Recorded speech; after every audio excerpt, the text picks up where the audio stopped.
I believe that the mayor of Milan, and truly as an Italian citizen, I absolutely would not want this kind of private police force, in actual fact, to ever come to Milan, you know?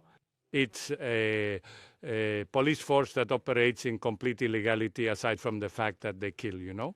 But in any case, illegality also means entering the homes of citizens without any warrant, and they sign the warrant themselves. Therefore, they are totally incompatible with our methods of managing public safety. We're speaking of a highly hypothetical situation that individual personnel units, formally and organically part of any branch of American security agencies, were to arrive in Italy, they would still carry out close protection measures that have nothing to do with the issues currently generating this discussion. ICE as such has not been officially announced, and nor will it be available in Italy. A fresh controversy is brewing ahead of the Milan Cortina Winter Games as U.S. immigration agents quietly enter the Olympic security picture. U.S. immigration and customs enforcement agents will have a security role during the upcoming Winter Olympics in Italy, according to sources at the U.S. Embassy in Rome. However, Associated Press said it independently confirmed the information with two embassy sources, who say ICE agents will support diplomatic security, not immigration enforcement. Officials stress the agents will not conduct arrests or immigration operations, but will assist in protecting U.S. diplomats during the Games. Federal agencies, including Homeland Security investigations, ICE's investigative arm, have played similar roles during past Olympic events. The confirmation comes despite strong pushback from local leaders. Milan Mayor Giuseppe Sala openly rejected ICE's presence, calling the agency an illegal police force and saying it would not be welcome in his city. Sala accused ICE of acting without warrants and violating civil rights, remarks that sharply escalated the political debate. Italian authorities have offered mixed responses. Interior Minister Matteo Piantedosi said he has not received formal confirmation of ICE's deployment, but questioned why their presence would be a problem. Piantedosi said any U.S. personnel in Italy would be limited strictly to close protection duties, unrelated to immigration enforcement. This is a controversy about absolutely nothing, because at this very moment, the Americans, just like all the other delegations, haven't yet communicated any lists. The various categories of individuals who will be present here in Italy accompanying the delegations. Delegations are normally followed, even with roles reversed. I myself, when I travel abroad, I'm followed by some of our police officers. But let me be clear, whatever the communication ICE as such will never operate in Italy, understood? It's also quite obvious that we are fully in charge of public order, security, and especially immigration control. We're talking about an event that has nothing to do with immigration control. We're speaking of a highly hypothetical situation that individual personnel units, formally and organically part of any branch of American security agencies, were to arrive in Italy, they would still carry out close protection measures that have nothing to do with the issues currently generating this discussion. ICE as such has not been officially announced, and nor will it be available in Italy. But what if they are demanding that our own government should submit a formal request to the United States government stating that ICE must not be utilized even for the purpose of escorting, for the escorting phase of the process, for the sake of maintaining peace and serenity? But look, the question is whether this problem actually arises. The problem, for the time being, does not present itself, at least not at this moment.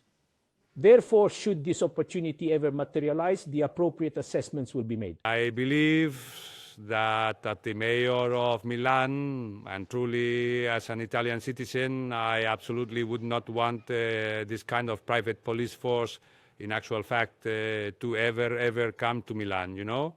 It's a police force that operates in complete illegality, aside from the fact that they kill, you know. But in any case, illegality also means entering the homes of citizens without any warrant, and they sign the warrant themselves. Therefore, they are totally incompatible with our methods of managing public safety. So I don't think that they are, I repeat, compatible with our method for dealing with a sensitive topic like the issue of security. Because it is delicate, it certainly is. So it still cannot be ruled out entirely. I won't be able to know that at that myself. I'll only be informed, so to speak. But I very strongly hope they don't cross the Italian borders. That would be the last thing we need. The issue is especially sensitive as U.S. Vice President JD Vance prepares to lead the American delegation at the February 6th opening ceremony. The delegation will also include Second Lady Usha Vance and Secretary of State Marco Rubio. The controversy intensified after Italian state broadcaster RAI aired footage showing ICE agents threatening a news crew in Minneapolis, where deadly immigration raids have sparked mass protests. In the past 3 weeks, federal officers in Minneapolis have shot and killed 2 protesters opposing deportation operations.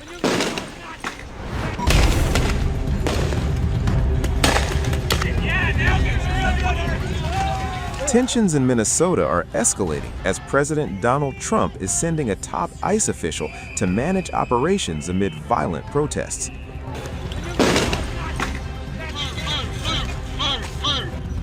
The deployment comes after 2 anti-ICE demonstrators were killed in recent clashes with federal agents. Trump announced on Monday that border czar Tom Homan will be sent to Minneapolis and St. Paul to oversee immigration and customs enforcement operations. Trump said Homan will report directly to me, highlighting the administration's direct involvement in the state's federal law enforcement operations. On his Truth Social platform, Trump described Homan as tough but fair, noting he knows the area and has connections with many local people. Trump also referenced ongoing federal investigations, claiming a massive $20 billion welfare fraud in Minnesota partly fuels violent organized protests in the Twin Cities. The president further alleged that Congresswoman Ilhan Omar is under scrutiny, questioning her reported wealth and role in the unrest. What is wrong with you? No! Oh my God! Homan's deployment comes as Minneapolis and St. Paul face widespread anti-ICE protests following the killings of Renee Nicole Good and Alex Preddy by federal agents. Shot a man. I know. They have shot a man. Preddy's death over the weekend has triggered a fresh federal investigation, increasing tensions between law enforcement and local communities. White House Press Secretary Carolyn Leavitt confirmed Homan will coordinate ICE operations on the ground and liaise with ongoing fraud investigations, but did not clarify whether Trump has lost confidence in current ICE leadership. Federal officials report violent unrest has directly disrupted ICE operations.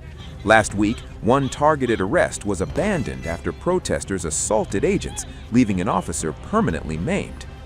U.S. Border Patrol Commander-at-Large Greg Bovino said the aspect escaped custody due to interference by crowds and political decisions, warning that the individual still roams the streets today. As Trump tightens federal oversight, Minnesota faces a volatile standoff, with protests, investigations, and law enforcement under intense national scrutiny.